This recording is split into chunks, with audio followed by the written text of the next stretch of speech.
this week, as I reported, Pauline Hanson was actually stopped by Labor and the Greens from even showing Parliament her planned legislation to remove the definition of gender identity that's in the Sex Discrimination Act and revert to the use of the terms man and woman based on biological sex, not simply what you thought you were that day. Now, almost never is a politician blocked from presenting their legislation what's called a first reading. It gets voted on in the second and third readings. Never. But the Labor and the Greens did it this time because they hate her. And they hate, they claim, which is a little strange.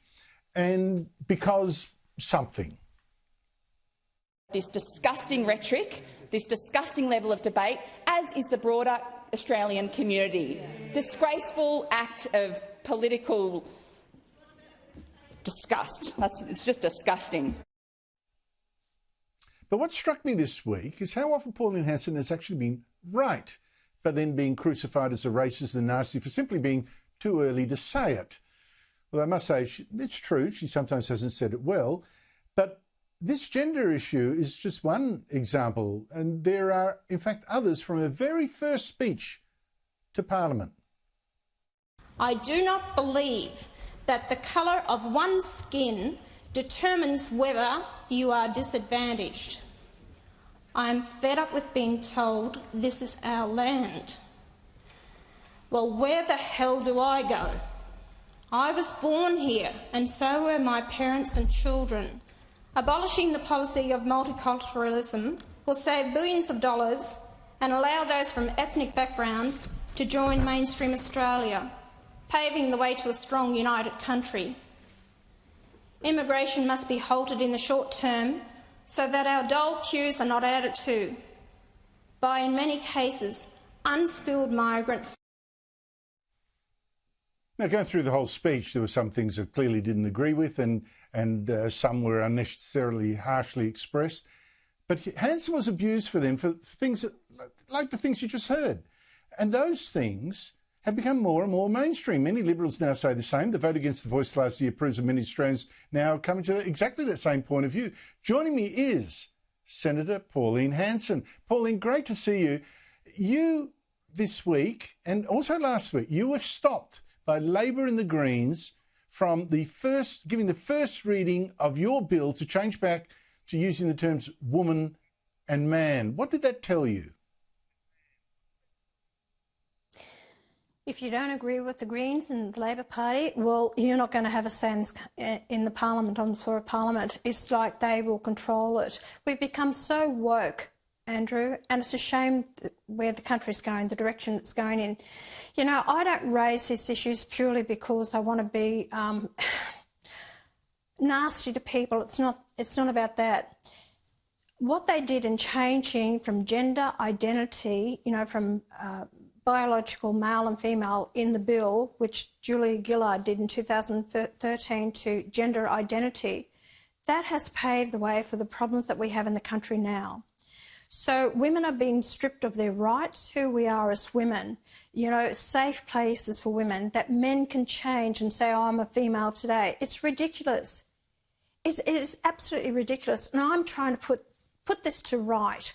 Yet they are standing up there, holier than thou, and saying, oh no, I'm actually being hateful towards transgender. That's not the case at all. I'm trying to protect women's rights and their right to safety and safe places for women, and so it should be that way. I think you'll win this debate too. I think most of Australia will, if they're probably there right now with you anyway, and in time it'll become ludicrous to say what your critics were saying.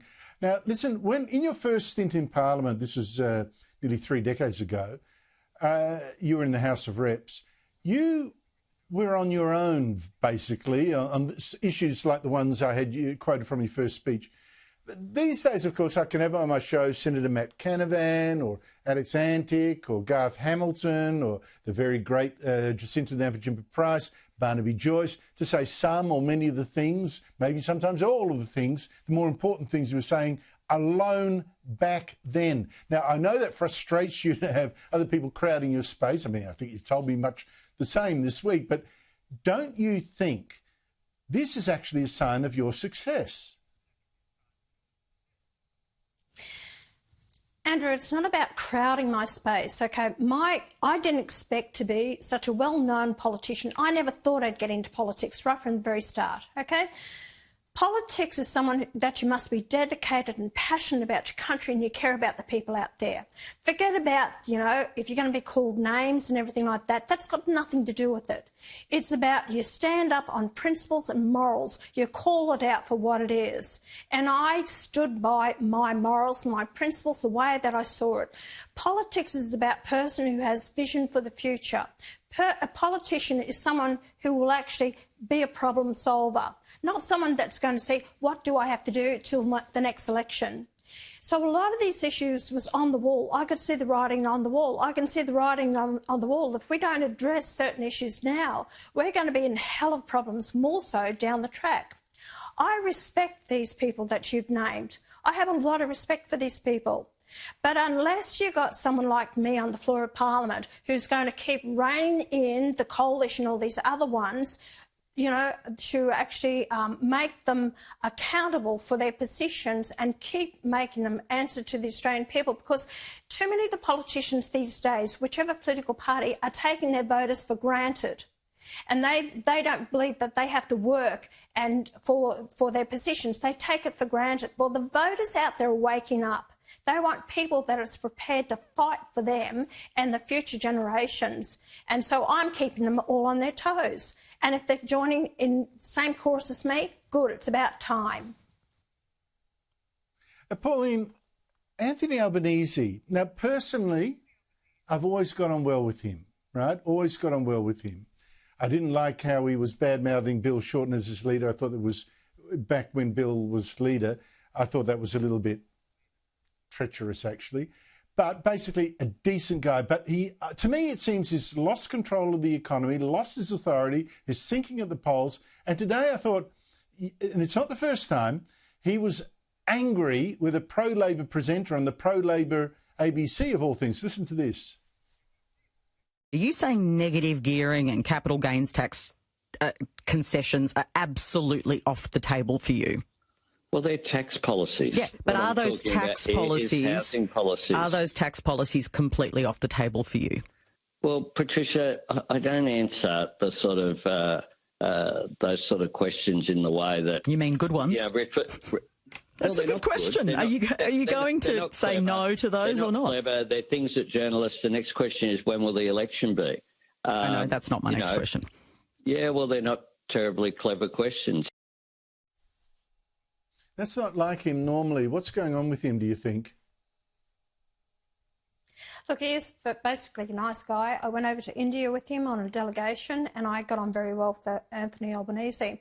The trouble is he had a long honeymoon period and now he's coming out of it. And the fact is he's been questioned with it on his policies. And actually, Andrew, they're hopeless. They really are.